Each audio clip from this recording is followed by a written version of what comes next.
Let me just wait until it kicks on here.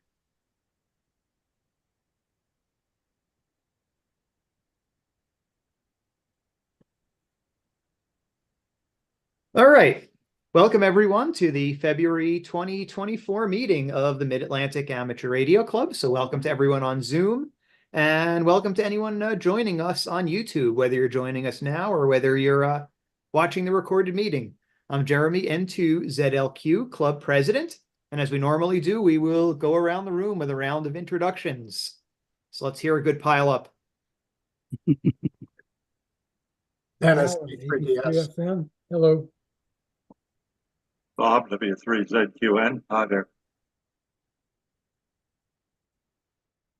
Michael, M30MR. Bob, N3JOZ. Oh, Bob, I'm Ron, KC3ACL. And KC3ACM. Jim, W3JNF. WX3I. I win. Oh, no. Steve, K3FZT.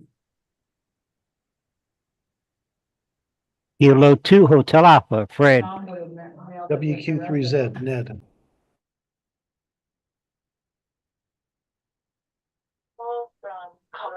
All right.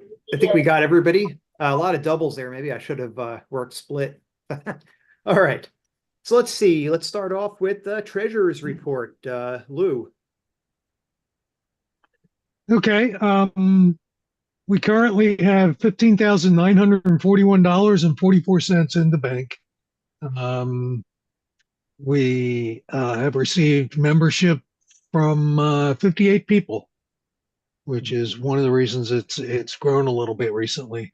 As far as I know, all bills are paid. If anyone has any bills that need to be paid, let me know. Okay. Let's see. How about normally I would go to repeaters, but that's going to be the topic for tonight. So we'll give Dennis a break for a little bit. Let's go to public service and maybe field day. Jim.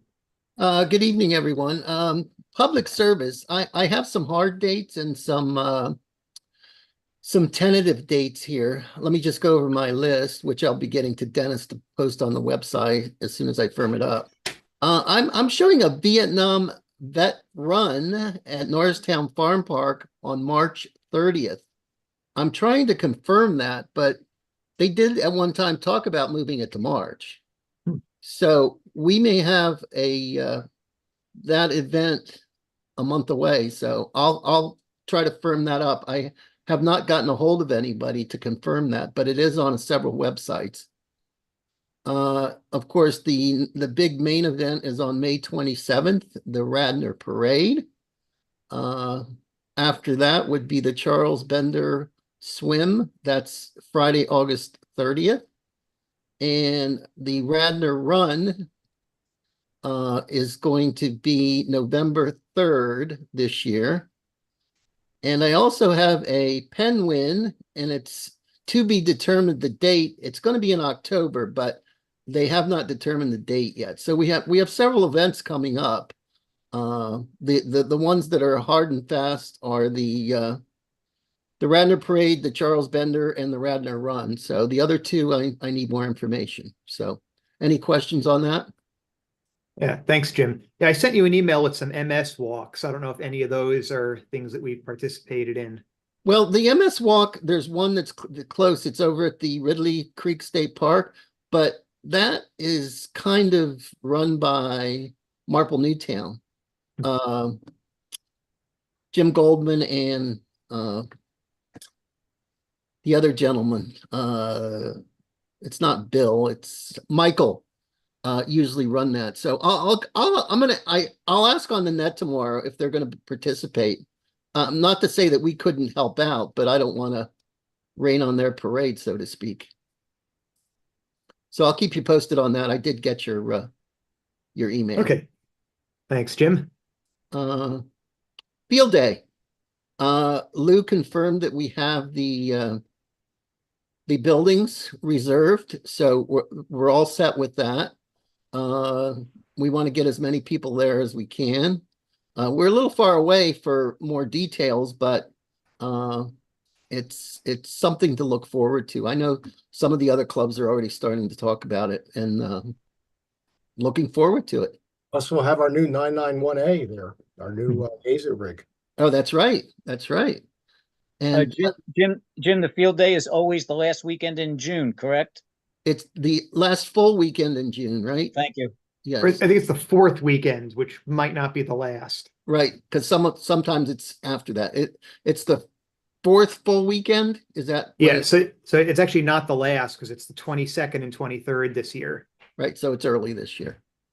So more to follow on that, but yeah, it's the end of June, and we're going to have, I think, a meeting prior to that. Our June meeting, we usually talk about field day, get all the details worked out and stuff like that. So that's pretty much where we're at with that. So, we have all the equipment, hopefully we need. We'll kind of go over things that we might need. I think we got cables, extra cables and stuff last year, so we'll see. Yeah, we have some new coax, we have Yes. the new power supply, new transmitter. So Yeah, the 991A is great. And that one radio last year that was kind of locked up, I got that taken care of too. okay. So, questions? All right. Yep. I'm done. Thank you. All right. Thanks, Jim. So let's see, Hamfest. We've actually got a lot of gears moving right now. Actually, some things to discuss maybe after the meeting tonight. But Bob, did you want to give us a quick overview? Yeah, we have a date for the Ham Fest. It's Sunday, August 11th. And yeah, we do have a lot of changes taking place at the fire company and with the way things work and so forth. So I guess we'll be talking about that at the end of the meeting.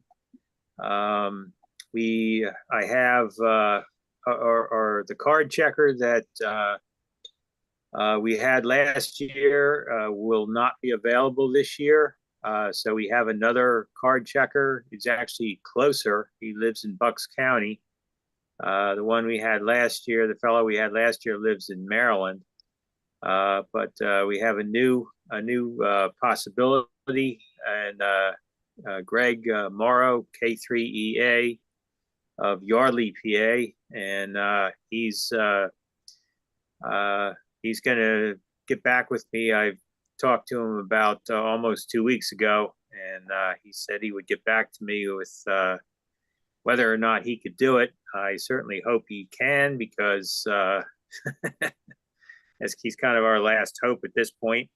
I don't know. We'll have to, continue the search if he can't do it. But I think he's probably the closest one to us. So hopefully he'll be able to do that. And I'd like to kind of get things going as far as getting all this information together and getting everything firmed up as soon as we can, because we need to get the Hamfest flyers printed up. So that'll be the next thing for Hamfest, is getting the flyers printed up and get the flyer on the website, of course, first, and then getting them printed up.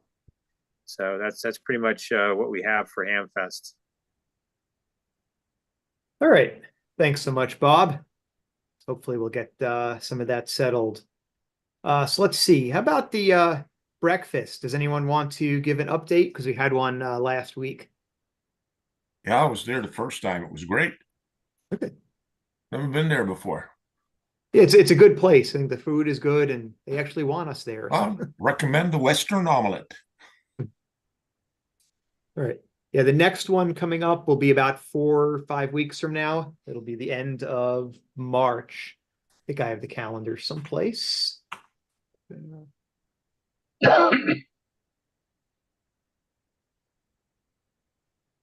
just gotta let somebody in here. All right, so that is the breakfast. Nets. Did anyone want to give an update on nets?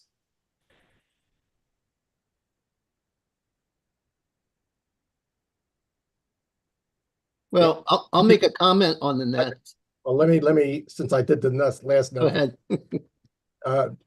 attendance at the nets is extremely poor. It's me, myself, and I half the time, but we always thank Jim for skying in and Bob and things like that. So I don't know. We did cut down to just Sunday night, and I think the Super Bowl weekend was going to be a wash. Okay, fine, that's okay. But now apparently, even after the Super Bowl is over, we still are having traction problems on the Sunday night net. So, but there are traction problems on the repeaters too, so I wouldn't worry about it too much, to tell you the truth. All right, thanks, Dennis. Let's see, Brian, did you want to give us an update on VE testing? See, you're obscured there behind your black card or whatever you got over the camera. Oh, yeah, how about that? That's my analog security. Yeah, here's mine. Now I can't get me into the picture. Okay, in terms of VE, we had our session, and there was a glitch. The the label that we got from ARRL had its address vanish somewhere between the time Dick mailed it and he got back from his vacation. When he got back, he found the envelope with the label still affixed, the return address okay, but no place to send it. So the post office simply returned it to him, and then we resent the envelope with hopefully a better label, and I think we got through this time. So our next one is in May, right? First Saturday in May. Yeah. So we'll I think we have to make sure that all the ARRL information is correct, including the contact information. That's the only outstanding task. Well, was it just that the label came off? Just the adhesive wasn't good? No, it didn't come off. The ink on it disappeared. Invisible ink. All right. Probably got wet and dissolved. That's the obvious conjecture. But so from now on, I'm going to put a tape over the label to protect it. All right. And how many candidates did we have? I think we had 3 or 4, I forget. They all passed? One upgrade and the others were all new. All passed. All right. It's good news. New hams. All right. Oh, we also gave them club literature and talked to them about upcoming events, and we gave them each an issue of QST to give them some idea of what's going on in the ham world. My cousin Vinny pays a visit if they don't join. We didn't tell them that. All right, thanks, Brian. Let's see, anything else before we move on to programs for the evening? One other thing, I did send the notice in, the club activity notice to Signals Magazine. I sent a copy to the board, but for the members who are not on the board, I'm trying to drum up some publicity for us on the Signals Magazine. So maybe that'll help. All right. Thanks, Brian. Just a comment, Jeremy. Yeah, Michael. Regarding the field day, I heard a couple of things, so I'm just going to say that somebody said the last full weekend, actually this year, it's on the 22nd and the 23rd, which is not the last full weekend. There's another weekend full after that. Yeah, it's the 4th weekend. That was my error. 4th full weekend. Okay. Yeah, so thank you, Michael, though. Yeah. And I believe that's what's on the calendar. Yeah. What's on our calendar is correct. Right. Yes. All right. So program. So as I stated in the email, and as we announced last month, we will be returning to in-person meetings starting in March 2024. will be meeting at St. Matthew's United Methodist Church. And that's thanks to the efforts of Karen Bellamy. So Karen or Ron, did you want to tell us anything about the site? Nope, it's parking, a large parking lot. Just go around back. There's only one entrance in the back. When you go in, just walk about 20 feet. You'll see some steps to go upstairs, and we'll be right above the entrance. And there's also an elevator if people can't use the steps. All right. Thanks, Ron. That sounds like it's going to be great. I'm actually going to get out there in the next week or two. Excuse me, where is this church? What town? Check the website. Maps are on the website, directions, GPS coordinates. It's listed as post offices in Wayne, but it's really two different township. It's very close to Gateway Shopping Center as some landmark. Yeah, I don't know if there's interest in folks going out to get dinner before the meeting. I probably can't make it because I'm usually at work, but I know there are some shopping centers and some restaurants in the area, so maybe we can get something together for folks who want to meet. Maybe we can settle that by email over the month. Right, so some upcoming programs we have. We can all check in.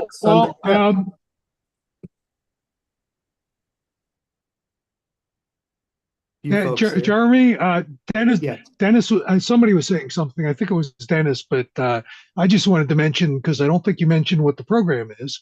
Yeah, you want to? I didn't hear it. You want to give an update? You want to give a preview of your program for March?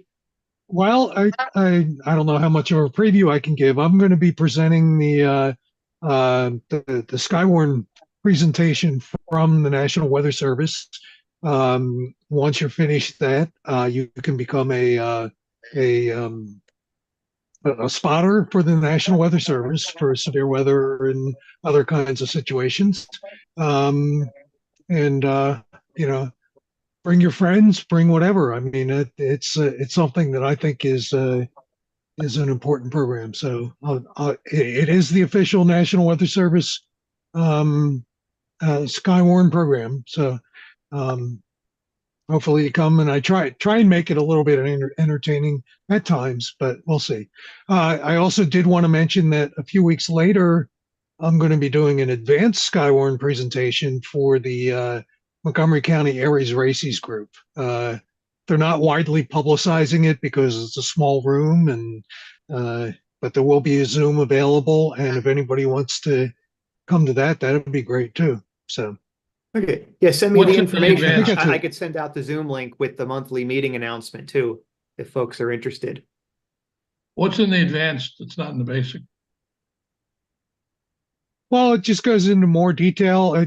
In fact, I haven't totally figured out exactly what I'm going to do, because I have both the NWS State College Advanced Skywarn and the Mount Holly Advanced Skywarn. Mount Holly Advanced Skywarn is very much concentrating on a lot of things about the radar, because everybody thinks the radar is perfect, but it's not. So, go into details about the radar, where it works well, where it doesn't work well.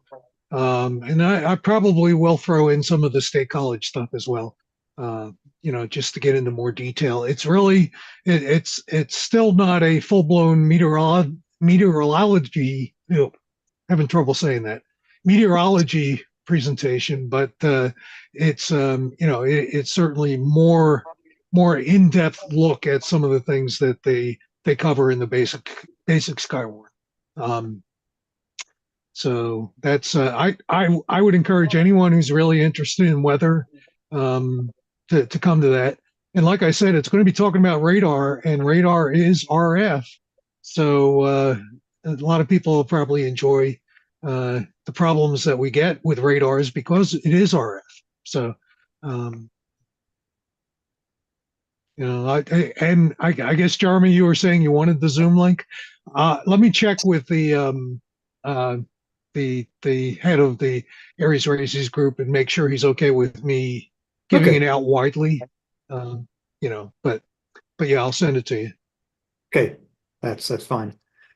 Yeah, so that's going to be pretty good. That'll be our first in-person meeting.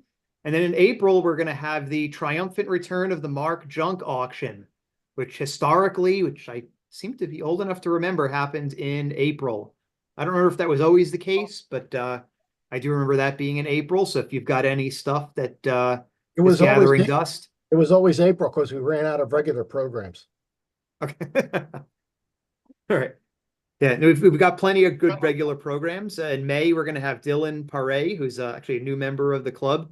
He's a radio astronomer, studies the center of the galaxy. So he's going to tell us a little bit about radio astronomy. And then in June, of course, we have Field Day, but we will have a little Zoom session before that to prepare for Field Day. So those are our programs for the next couple of months.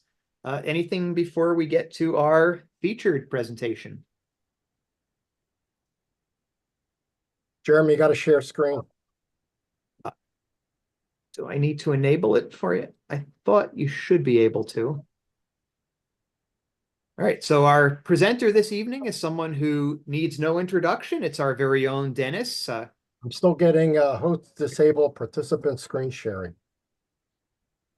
Jeremy, okay. you gave me screen sharing. I don't. All right, I was in the wrong. All right, it should be enabled now. Okie dokie. So Dennis is our able technical services chair, who's been keeping our repeater system working. So he'll be giving us an overview on that. Okay, take it away. So hopefully you can see the opening screen, everybody. Everybody's okay, more or less. Looks good from here. Okay. All right, so I want to thank Michael N3OMR because at the last VE test session, he said, yeah, I really want to learn all about the repeaters and how they work and all that. So that gave me, and when Jeremy was thinking about programs, I figured, well, what the hell? We might as well discuss what we have so that everybody knows, and maybe we can get some more activity on the repeaters too. So that's the genesis for this. If you want to go back and review the technical details, please remember, besides the YouTube video, the PowerPoints themselves will be posted under archive on the website. We have a lot of our past club meetings actually posted there, at least the PowerPoints too. Now let's see if we can get going here. Okay, come on, next. Okay, so let's do a little history first. Always good to do history. MARC began its repeater system. I wasn't a club member at the time. I was actually in 1973. I was still living in Trenton, New Jersey, but its original repeater system with an initial installation on Tullantine Hall at Villanova University on just one frequency, 14706, with the first call sign of the repeater, WR3ABZ, in 1973. If you don't recognize the WR calls, when the FCC first promulgated repeater activity in 1968, they came up with the WR calls. In fact, WR2ADE was the repeater that I put on in West Trenton during this time period at the Delaware Valley Radio Association, W2ZQ. So there it is. And that's basically where it all started, long before I got here. Now, MARC itself was organized, that was 1973, with the repeater as its obvious core and its reason for existence in December 1976. We'll look forward to that as being our anniversary date. Now, the repeater was somewhat of a homebrew system. I know there was a commercial company that basically was spawned out of this, but if you look at the hardware, it's not exactly ICOM or E.F. Johnson or anything. It was certainly something that would look like it was put together for sure. And let's see what it has. Well, it has a power supply. It has a receiver, a separate transmitter. It has some sort of a controller, and probably in 1973, a very simplistic one, so that you can turn the repeater on and off, and also handle input, so you can actually key it when a signal appears. And then something we're going to talk about is also duplexes and antennas. So the basic configuration of repeater has those same components arranged as a complete system. Each component contributes to the overall performance. In fact, failure in any one of the components can really basically mean the repeater is not going to perform well at all. So let's start with the repeater antenna. The repeater antenna is usually vertical. Before we get omnidirect, and that's been vertical polarization has been sort of the standard for FM communication, especially in the mobile, exhibiting high gain, hopefully, and an omnidirectional response, as long as it's mounted without a nearby obstruction of some kind. There are a variety of repeater antennas available. Usually you want to spend a lot of money on a repeater antenna because sometimes replacement of these antennas could be very costly these days. You don't want to just have professional climbers and things like that, like we actually suffered a couple of years ago at 14706. So the popular ones are the quarter wave and the 5/8 wave verticals. And also another popular one is 4 half-wave dipoles arranged as shown here. And usually we want to have an omnidirectional pattern, which means that in azimuth, we want it to be circular. And of course, elevation it won't be, but depends upon how it's mounted and all. But at least the azimuth pattern will be somewhat circular if it is omnidirectional. Antenna gain is often measured in dBd, that's decibels reference to a dipole, a standard dipole. Some people, in order to inflate the gain of an antenna, they'll do dBi, that's dB reference to an isotropic or a point source, which is not a very good way to gain it up because you're just basically throwing extra gain in there where it really doesn't have it. So based upon dBd, decibels reference to a dipole, a quarter wave vertical has 0 dBd gain. A 5/8 vertical antenna has about 3 dB gain, and the 4 half-wave dipole arrays have about 6 dB gain. Next element in the repeater system would be the feed line. The coax cable feed line is also a very crucial component. Lossy coax cable reduces the signal strength of the transmitter. If that's all it did, it wouldn't be so bad. But lossy coax also affects receiver performance by increasing its inherent noise figure. So basically, the noise figure will be the sensitivity of the receiver. So the feed line is very, very crucial in good performing systems, especially when the feed line could be 100 or more feet long. So let's take a look at some popular coax cable these days. Although some repeater systems use regularly available LMR 200 and LMR 400 coax cables, larger diameter rigid hardline cable is desirable. So here's at least some representation. LMR 200, about 2/10 of an inch. LMR 400, a little bit bigger, 4/10 of an inch. But Flexome hardline, semi-rigid hardline, is about 1 inch in diameter. If we look at their losses, that's where performance really comes about. And here I'm looking at the losses at UHF, which is the worst. It's a little better at VHF, of course, on 2 meters. Hardline coax cables have significantly less loss, especially at UHF, although they're very expensive. So LMR 200, try about 8.3 decibels per about 100 feet. LMR 400, about 3.9 dB per 100 feet. And Flexome, about 0.6 dB per 100 feet. We're very fortunate because we basically obtained Flexome or semi-rigid hardline coax from a wonderful source, and we were able to use really good transmission lines on all of our repeater sites, which I think is why they perform as well as they do. Next crucial element is the duplexer. Duplexer is perhaps the most crucial element of all of them, actually. And here's why. The duplexer isolates the microvolt sensitivity of the receiver input from the tens of volts of transmitter output, both of which are connected to the same antenna. So obviously, if they were on the same frequency, this wouldn't be very conducive to performance. You can't have a microvolt receiver and a transmitter with tens of volts all transmitting to the same antenna, at least at the same frequency. So the duplexer works for the first reason, because the receiver is on one frequency and the transmitter is offset on another. I think we all know this because that's how we set up our transceivers.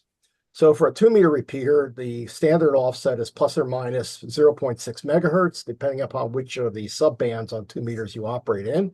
So for example, 147.06 is plus 0.6 of a megahertz, and 145.13 is minus 0.6 of a megahertz. For a 77-meter repeater, again, depending upon what part of the band they're operating on, the offset is plus or minus 5 megahertz. So 444.050 in Darby, or UHF repeater, is plus 5 megahertz, and 445.675 in Paoli is actually 5 megahertz. That all can be assessed by looking at the repeater book or checking our website, for example. So shown here in the picture is what a 440 duplexer, not ours, but what a 440 duplexer looks like, and we'll talk a little bit more about that now. So the duplexer consists of several interconnected so-called cavity resonators. These are passive elements. They're basically tuned circuits, not basically built from the standard concept of a tuned circuit of inductor and a capacitor. This is a cavity system. The cavity itself both has capacitive and inductive characteristics, but it's built in a very special way as a result. So there are sets of cavity resonators with one side attached to the receiver and the other side attached to the transmitter, and they're literally joined together producing one output to the antenna. So here's some internals on what a cavity actually looks like. Fortunately, we don't take these things apart. They can be adjusted externally, which is good. The duplexer cavity is usually cylindrical, although there are some rectangular ones, square ones actually, and works for the second reason, because it has a movable plunger that tunes the device to notch or remove either the receiver or transmitter signal. So these are the plungers right here, shown here in red. And we have a set screw with a holding nut that basically you can tune the plunger up and down to get it to resonate. Coupling loops, which we don't normally tune, are used to input and output the signal. So that's what the cavity resonators look, and there'll be several of them in each of the banks, one for the transmitter and one for the receiver. And I think you notice Bruce Willis he's on 2 meter FM there. As an example, for the MARC Darby, again, a 444.050 repeater, the user would transmit on 449.050 and the receiver output on 444.050 megahertz. Of course, the receiver would simultaneously transmit the user input on the output, which is why we need a duplexer. So without a duplexer, you would never be able to do that. And it does work because of the performance of the duplexer and also the fact that we're on 2 different frequencies as a result, all at the same time, like magic. So let's take a look at some numbers here. A 0.22 microvolt sensitive repeater receiver, which is fairly standard, 0.2 of microvolt or so, and even a 10-watt repeater transmitter, which is actually low. A 10-watt repeater transmitter would output about 22 volts and requires at least then 80 decibels of isolation. In other words, the difference between 0.22 microvolts and 22 volts is about 80 decibels, or eight orders of magnitude.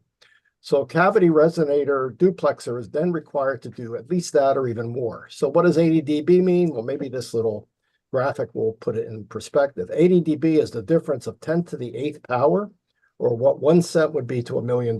So I think you get the idea that there are really, really large amounts of isolation at a minimum that are required for a repeater to work. So the MARC Darby UHF repeater has 4 resonant cavities, 2 on the receive and 2 on the transmit side. We'll just use this as an exemplar with separate input and output and joined together in parallel. And we have 2 sets of these duplexers, one on each of our UHF repeater. Now, these duplexers can be tuned, but you really need a spectrum analyzer in order to tune them properly. And I've had a lot of input with people that would basically try to tune it up with using a transceiver or something like that. Can't be done. You really have to visualize what's going on. So here are some visualizations. These are courtesy of Jeff DiPaolo, WN3A, who actually tuned up our duplexers for us using a spectrum analyzer. So here's the duplexer frequency response in blue for the MARC Darby VHF repeater receiver, which notches 444.05 at minus 104 decibels, much better than the 80 minimum that we would recognize as being good. So minus 104 dB. And passing, actually attenuating, because they do have some insertion loss. The insertion loss is about minus 0.9 of a dB. So that is the duplexer frequency response for the receiver. So notice that it's going to notch the transmitter and try to pass the receiver. That's its role. On the other side, the duplexer frequency response for the MARC UHF repeater, again, at 449.050 is going to notch at a minus 114 dB, the receive signal. And why is the transmitter notching the receive signal? But we'll explain in a second. And actually passing or attenuating the transmitting signal with about minus 1.1 dB. We have a bit of a problem with our current duplexer, but it will be replaced with this one, which is the actual one that we're going to replace it with. So you can see that the concept is to have these ideas of notches which basically balance out. The duplexer cavity resonators work in concert as shown in this combined spectrum analysis. The receiver cavities notch the transmitter signal and the transmitter cavities notch any noise on the receiver input that is generated by the transmitter. And in fact, notching the transmitter noise, so-called phase noise, even though the transmitter is not on the same frequency, it's 5 megahertz away from the receiver, the transmitter may develop broadband, what's called phase noise, that can actually affect the receiver performance. So we really do have to notch the transmitter even on the receiver input to get rid of any resonant noise that could be on the line that could affect receiver performance. So they do work, and that's why they work, and that's why they're such a crucial element to the overall system. Moving on, the receiver in a repeater system needs to be sensitive to the input signal. That would be nice, but also immune to adjacent signals. So it's one thing to have a sensitive receiver on your repeater frequency and then have somebody coordinate a repeater very, very close and then basically run a lot of power. So it has to be immune to adjacent frequency inputs. I've had a couple of experiences over the years with this. This includes the MARC 14736 VHF repeater at Darby. When it was part of the DCARA many years ago, Delaware County Amateur Radio Association, which MARC absorbed. We're on 147.36, and a repeater was coordinated on 147.345, which was 15 kilohertz away. It was at Waterford Works in South Jersey, and it was ripping up the repeater like you wouldn't believe. And we had to go through a very, very long discussion. Eventually, we put additional filtering, and that's how we got it to work. So we have to be very careful about these adjacent repeaters, and that's why you have a repeater coordinating group to make sure nobody decides to set up shop next door to you. So VHF repeaters are coordinated, and it's a gentleman's agreement. Usually if it's uncoordinated, it tends to be a problem for everybody. To be spaced as close as every 15 kilohertz on VHF, and on UHF about every 56 kilohertz or so. Now, it does sound like 56 kilohertz spacing sounds very expansive at UHF, but in order to put this in somewhat of a perspective, you have to divide that by about 3, which is the ratio of 440 to 144, to find out what their actual bandwidth might be in an equivalent setting. So basically, the equivalence of the UHF repeater is spacing about every 18 kilohertz. We have a bit more frequencies available on the 440 band 4 repeater, so that's one reason it was picked that way. Also, when repeaters were coming online, the receivers were not very sensitive, especially to adjacent frequency interference. So the idea was to not put them very close together as a result. And that seems to be working reasonably well. Okay, moving on, the transmitter then in a repeater system should produce a spectrally pure output system. You don't want to be a bad neighbor. You don't want to have spurious signals on the transmitter output that could be affecting other repeaters, other public service radios, who knows. And it has to have a bandwidth also wide enough to accommodate our tone access signals, PL, private line, or also CTCSS, which range from 67 to 257 hertz, and also our voices for analog repeaters from 300 to 3300 hertz. So basically, the transmitters have to have that kind of these performance metrics too, as far as that goes. Here's an example of what the unmodulated carrier in yellow. So here's an analog FM repeater. In fact, it's the Darby repeater sitting on my bench. This is my spectrum analyzer on 444.050 in analog FM with no modulation. That's the yellow, and then whistling into the microphone, getting a maximum frequency deviation. This is how you measure the deviation of the repeater. Essentially, you pick a reference point. This point is just a convenience reference point. It's about minus 23 dB. It happened to be one of those crossing points. And we find if we make the measurement, the difference between the yellow and the purple, turns out that we have a frequency deviation of plus or minus 4.2 kilohertz, and the nominal is about 5 kilohertz in amateur radio use. So hopefully that's what people would do to set up their proper FM deviation in analog FM anyway. Okay, so let's do a little history. Early repeaters from the 1970s through 2010 consisted of receivers and transmitters that were specifically designed for that type of use. Usually, these were one-off type receivers and transmitters. Here's some examples of some boxes. What you would see a separate receiver, separate transmitter, and they are not really the same hardware. They are just receivers and just transmitters. The receivers were often very, very, capable of getting rid of adjacent signals. They're often triple conversion, super heterodynes, crystal controlled. The transmitters were either crystal controlled or used spectrally pure frequency synthesizers if you wanted to put them on frequency. And that's the way the repeaters from that particular era were built. Well, something happened around 2010 with the disappearance of these types of repeaters basically from use, because what we ended up with, it looks like this now. Recent repeaters, including those from Yaesu, we have 2 Yaesu DR2Xs right now in operation. We also have 2 Bridgecom repeaters in Darby. Utilize 2 available but somewhat modified transceivers as the repeater, receiver, and transmitter. So what they've done for these particular rigs. Yaesu took the FTM 400, which was an off-the-shelf mobile rig, and they put 2 in the box, and they called that a repeater. They did do some internal modifications because it was going to be operating in repeater use, including filtering and shielding and things like that. And Bridgecom basically did the same thing. So that's what the more modern repeaters look like. Rather than having dedicated special purpose receivers and transmitters, let's just pull an off-the-shelf mobile rig, stick it in a box, and call it a repeater. In fact, many people built repeaters doing exactly that. Although you might want to do a little bit more than just do that, especially filtering of the DC supplies and stuff like that. But that's what the state of the art looks like now these days. So before 2012, MARC was saddled with VHF repeaters in Newtown Square on 14706 and in Paoli on 14513, which utilized early 1970 era Motorola Micro systems. Although somewhat serviceable, defined serviceable, meaning that somebody's got to go there and take it all apart and all, they were prone to failure, especially after 40 years of service. And one of the first things I did when I took over the technical committee was really start agitating to get rid of them, because this was not going to be a long-term solution. So here's the MARC VHF micro repeater as installed in Newtown Square. We had a SCOM 7K controller. We'll have a little more to say about that because that's now been replaced. And there you see the dedicated transmitter receiver of the 70s era Motorola Micro systems. Okay.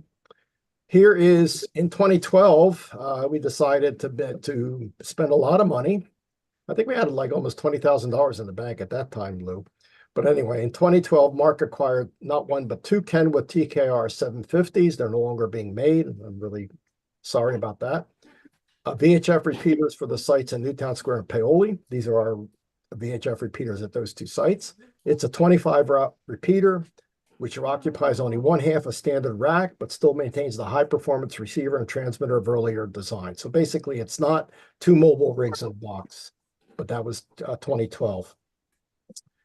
Although these are 25-watt repeaters, we don't run them at 25 watts because we have power amplifiers, but that's what their specification is anyway, continuous duty at 25 watts.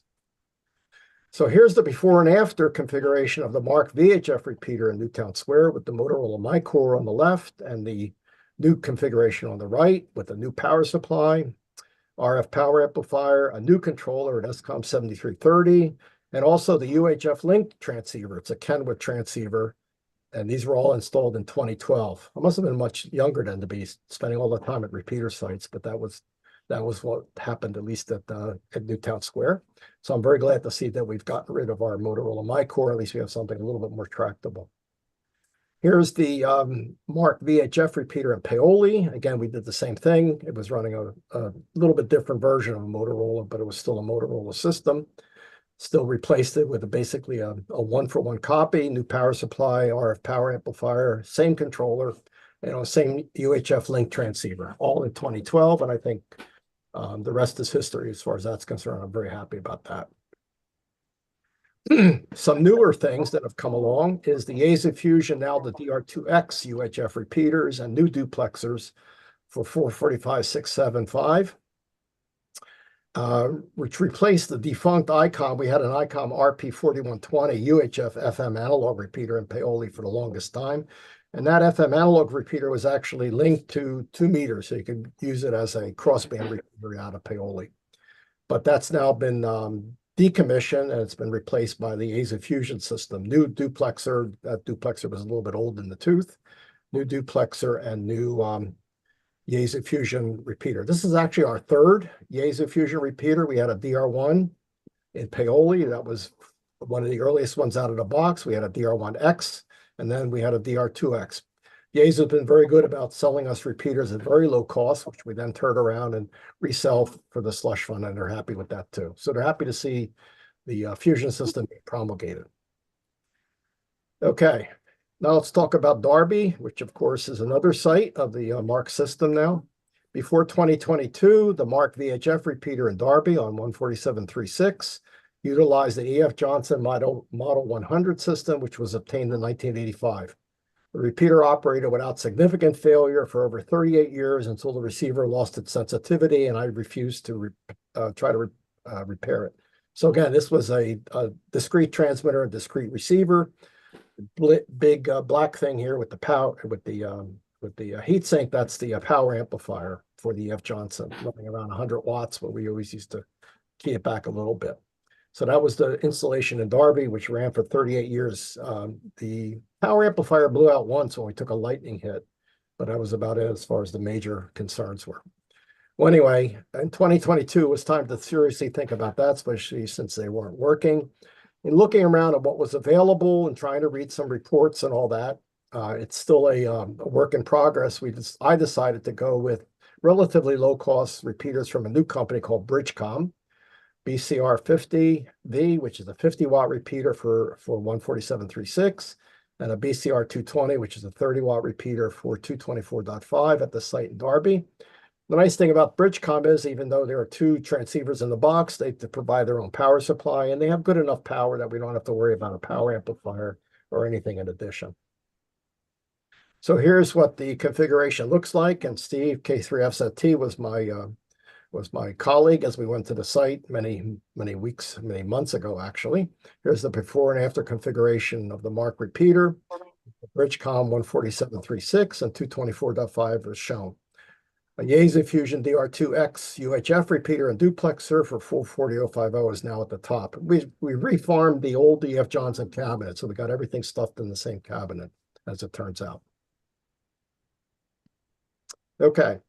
So we've talked about the antenna, we've talked about the duplexer, the receiver, and the transmitter. Is that all you need? Not quite. You need a controller. The controller coordinates the operation of the repeater and adds other functionality, such as linking and announcements. The controller is essentially an embedded microcomputer that can, in fact, be programmed. All the MARC repeaters, certainly because it's nice to have everything the same, use the SCOM 7330 controller. Unfortunately, it's no longer being made. It was sort of pulled out of production with not a lot of fanfare, and there are a lot of users that are not happy campers. We're still waiting for SCOM, going on 2 years now, to come up with a replacement. They haven't done it. But anyway, we'll see what happens.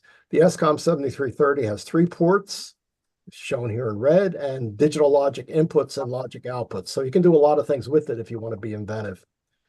The repeater receiver provides a simple carrier-operated signal or squelch signal to the controller port when a signal exceeds a squelch level set by the receiver and has the correct PL tone. So basically, it's the controller that's looking for the PL tone and the carrier-operated signal, also known as sometimes as carrier-operated relay or core.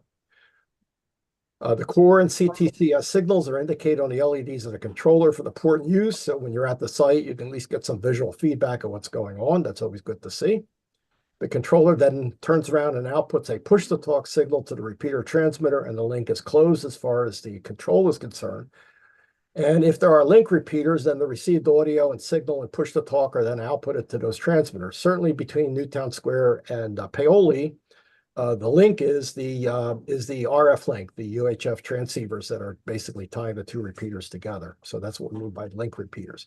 In Darby, we are going to have a 220 repeater linked once the overall operation can be assessed. So the MARC VHF repeaters at Newtown Square and Paoli are linked by Kenwood UHF transceivers on a dedicated simplex frequency. The link can be disabled by the controller if you really don't have standalone use, but usually we just leave them as link systems.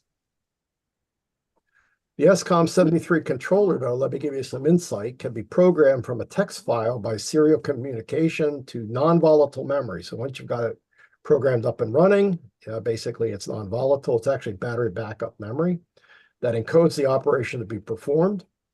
So let me give you some insight on what's going on. By the way, the programming is done on the bench. It's kind of hard to program these things up at the site, although I have done it on occasion. But usually you get a program on the bench and you then install it at the site. It works out a lot better.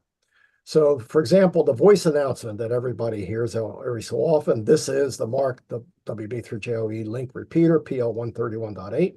It's programmed with these code words. So those code words don't look like anything, and they're really not. They're just numerical characters. But you type them into a text file and then send the text file over a serial link to the controller. It's embedded in the controller, becomes part of the operating program. So that's what the programming looks like. You can be relatively simplistic, and that's there are some repeaters running these controllers that basically don't do anything, but I think ours is fairly sophisticated. So for example, we do have an hourly time chat that comes up, and that's because there are things called macro messages. Has several interesting features in the controller. Macro messages can be created and then scheduled to execute. So for example, if we want to do the hourly time, we make up a macro message 5. Message 5 is just an arbitrary number.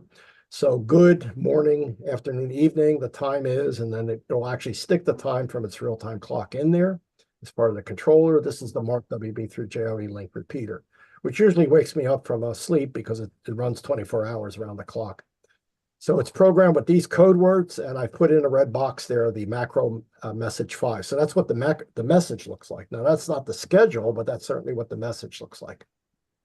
Now, in order to get it run, if you want it to run every hour, you can take the hourly time macro message and schedule it to execute as a voice message every hour of every day by using 99, which is a wildcard. You don't have to specify any particular, but it'll do it on the hour based upon that.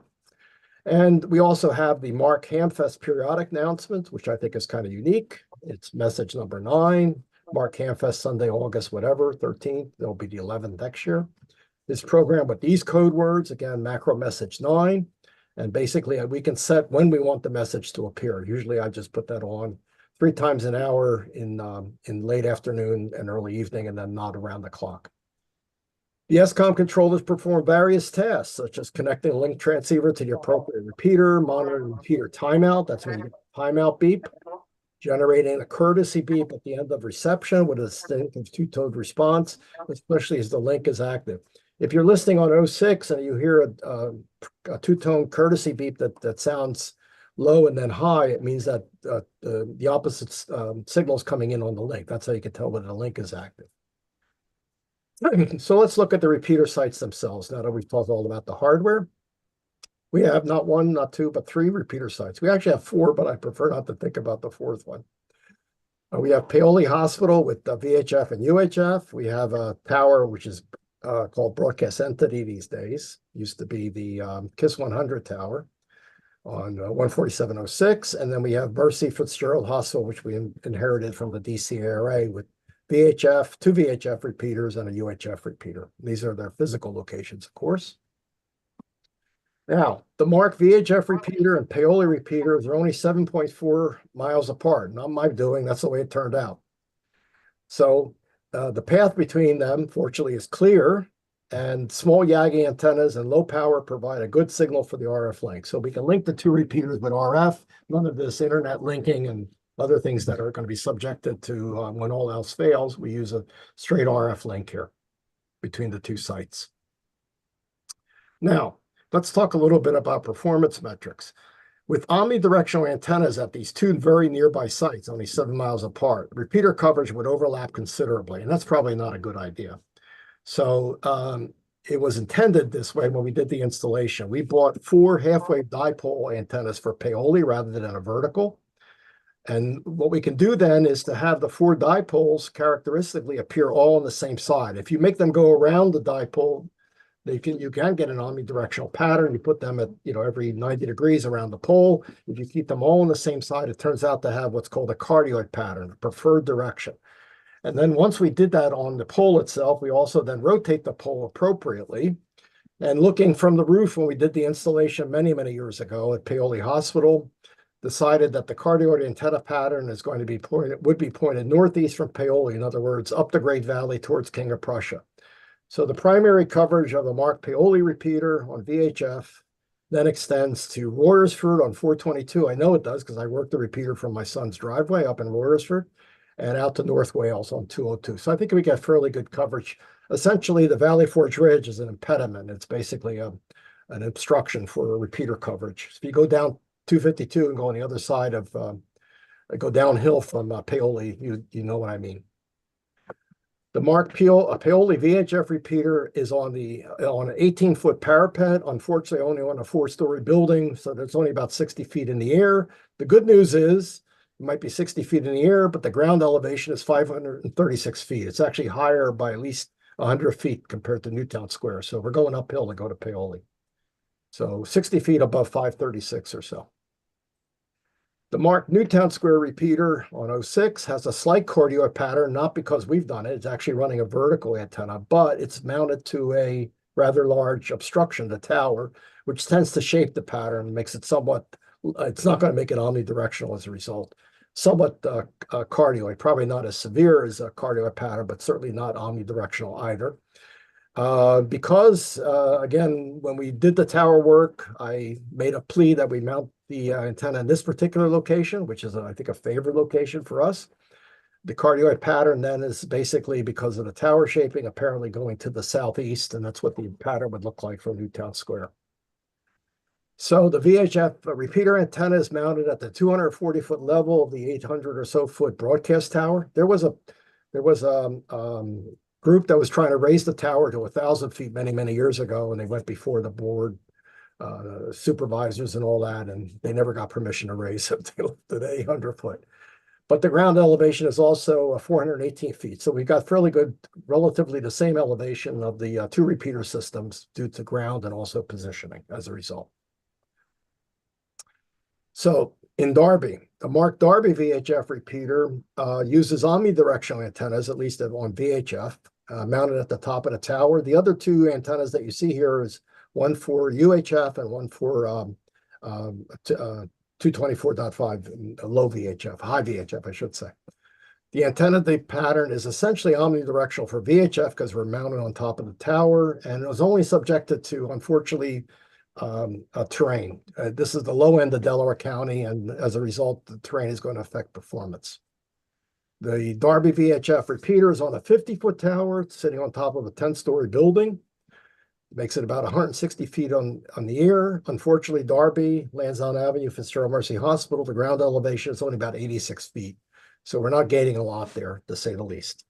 But we are relatively high compared to everything else. It's much higher than, for example, South Philadelphia, South Jersey, and that sort of thing. So I think performance is fairly good as a result.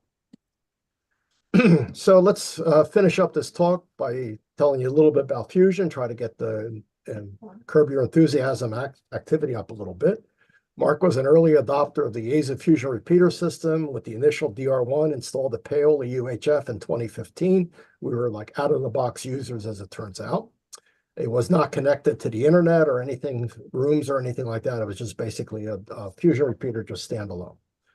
MARC now has two Yaesu Fusion DR2Xs, one at Paoli and one at Darby, essentially, and we are connected to rooms, as it turns out. The Yaesu Fusion repeaters can be linked to a room by a node control station. Steve K3SFT is the control for the Darby UHF repeater, which is connected to the popular Kansas City wide rooms and other Fusion nets. Information about that is on the club website. I'm the control for the Paoli UHF repeater, which is connected to Keystone Wide or the East Coast room. No use making it double up or something like that. I could also connect it to Kansas City Wide if we really wanted to have good repeater coverage in the Delaware Valley using one particular highly popular room. If you haven't experienced that, I suggest that we could even have a club meeting in the future where we might try to push this again, especially the idea of these wide area coverage rooms. Just coming home from walking the dog the other day, I was talking to a guy in Iceland on the Darby repeater. So there you go. Okay. Let's see. What's happening here now? Okay. So finishing up, MARC has come a long way since the initial 147.06 megahertz repeater was installed in 1975. So there we see our then we see our little later, and now we see our now. So if anybody's got any questions, be happy to take them, or we can all try to get our HTs out so we can make them radioactive. Anybody? Dennis, I have a question. Go ahead. When you do the frequency change from the input to the output through the repeater, is that just a shift in the signal, or do you take out the carrier from the input signal and put out a new carrier on the output? Let me go back to here. No, I mean, you could see, you see that out of the receiver comes receive audio. So basically the receiver does a full demodulation. Okay. And then receive audio goes through the controller, which can also gain it up or add a beep tone or do whatever it wants. And then it puts transmit audio back into the transmitter, and then RF out comes out of the transmitter, right? So it's okay. It's fully demodulated, yes. Okay. Yeah, thanks for putting this out here. This is really great. It'll be great to have it on YouTube as a future reference. So now a lot of things that I was wondering about make sense now. Like there's often a dead spot in kind of the Conshohocken area around Gulf Road, and if you're going along the Schuylkill. So that seems to be right in the middle between the two lobes. Well, you can't get 06 and you can't get 13 either. no, it's even worse than that. In fact, we people that have been tooling around the Delaware Valley and trying to operate even analog FM know all about the Schuylkill Expressway rock wall. That tends to be an arbitrary, as it turns out. As soon as you get up to the rock, because the terrain just sort of drops off. Terrain becomes basically not something you can really do much about because you have hills and valleys and stuff like that. In fact, the world's best operating position I've actually operated from out there is, maybe there are others, but Phoenix, Arizona. You know, they have mountains all the way around the city. All the repeaters are up on the mountains and everything else is flat in the middle. So it's like perfect coverage. Even the Darby repeater, which we have here, okay. Even the Darby repeater is, not this one, that's not it. Even though it is omnidirectional, it's the terrain of Delaware County, the so-called Bishop Avenue Hill. Those of us who live in Delaware County know that Bishop Avenue tends to be a block area, and as what appears on the other side, you know, with Wawa and everything else on the other side becomes a real problem. The good news is the repeater does very well down to Delaware, into South Jersey, all over the city. I can operate it all the way into Temple, no problem at all, for example. So I think it's a good complement to our other repeaters. But terrain will be a killer for sure. Dennis, I got another question. In terms of the output power. Only one, sorry. No, go ahead. I only have one. Okay, you can have another one. Yeah. The output power from you're bouncing around too fast for me. I think it's the Newtown Square. Okay. That used to be higher than it is today? Yeah, because this amplifier that you see right here is sitting on my workbench. Ah, okay. The reason I ask is you're talking about how terrain makes a difference. I was down in Avalon and I tuned the Newtown Square station and I picked it up. Well, I couldn't hit it. I couldn't hit it because I only had 5 watts. Well, if you had probably a little bit more than 5 watts, you probably can. Let me explain. A couple of months ago, those of us who operate the repeater noticed that it was motorboating. It was going up and down, up and down, up and down, spitting. And when I got there, the power supply was doing exactly that. And my short-term fix was I took the amp off, took the amp out, which is sitting on the bench, and we're running on the exciter. The Kenwood repeater, although it's 25 watts, to actually adjust it to run more power, I mean, you got to get in with a programming cable and all that. So I left it as an exciter.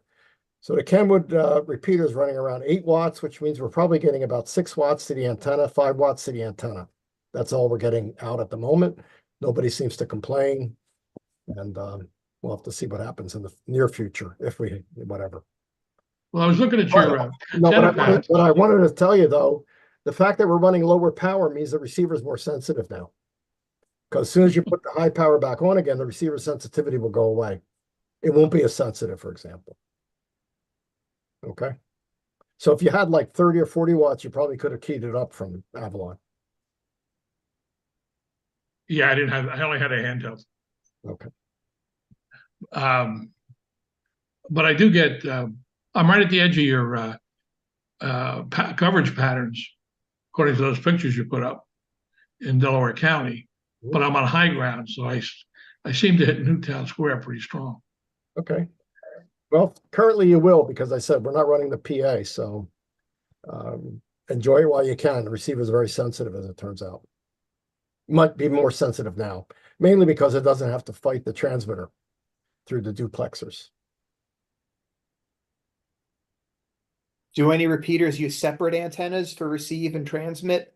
Yeah, if you that help the sensitivity? in the old days when you couldn't afford a duplexer because they were very expensive and that sort of thing, and all you wanted to do was throw 2 a taxi cab transmitter and a taxi cab receiver together and make a repeater, people would do split sites. Sometimes they connected them with telephone wires, sometimes they connected them with RF and whatever. But duplexers are fairly endemic these days, and it's a lot easier just to run a duplexer than to worry about split sites. So do you put the antennas at 90 degrees to one another? Oh, but I meant by split site, I mean physically not even the same site. I had talked to Jeff DiPaolo about this because if you think about it, with Newtown Square and Paoli, we could actually do what we call swap.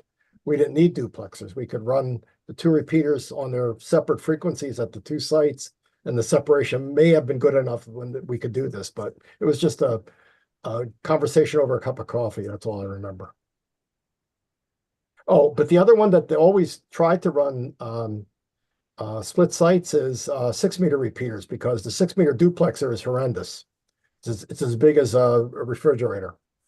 So a lot of people don't have 6-meter duplexers. They'll run either try to put the antennas so that they don't interfere, or maybe up and down a tower separated by a distance or something. But we don't run any 6-meter repeaters. There are only a very few actually these days. Yeah, there's hardly any 6-meter repeaters left. I know. I know one at Valley Forge. There's one in Reading. Reading, yeah. But I think there's hardly anybody on 6-meter mobile either. So I guess it all works out. Although 6-meter mobile was the de rigueur simplex mobile in the 60s and the 70s before repeaters came along. People don't like having the big antenna whacking all the septa Oh, over. you gotta have the big antenna. That was part of the mystique. No, actually what we had was, even on 6 meters, we had a loaded coil CB whips, which weren't that big, and we just cut them down and put them on 6 meters. And that's what I was running on the car, CB whip, essentially with a loading coil, but it wasn't that huge thing pointing up in the air. Well, CB is 102 inches. Yeah, but you could cut down the whip, but there was also a loaded coil version. If you didn't want to have the 102-inch antenna on your car for CB, there was a smaller physical CB antenna that had a loading coil in it to make the physical length smaller. Well, that was great, because then all you had to do was prune the rod and retune it, and you could put it on 6 meters. That's what most people did at that point. Lafayette Radio was very popular then. They sold a lot of them for 6-meter mobile. Before that, there was 6-meter AM phone and a Halo. Oh yeah, no, 6-meter simplex. That was quite the thing.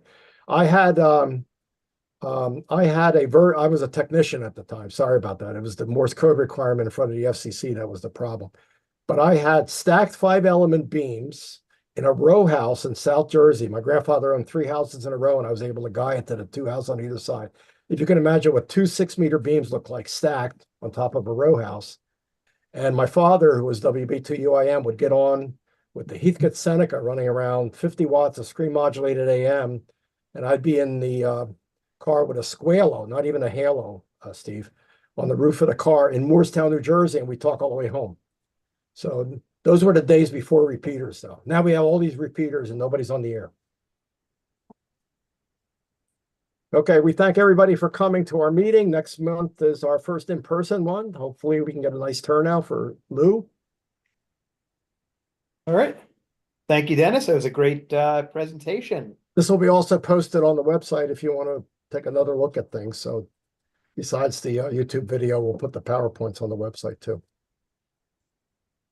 All right. So thank you all for attending tonight. We're going to shut down the YouTube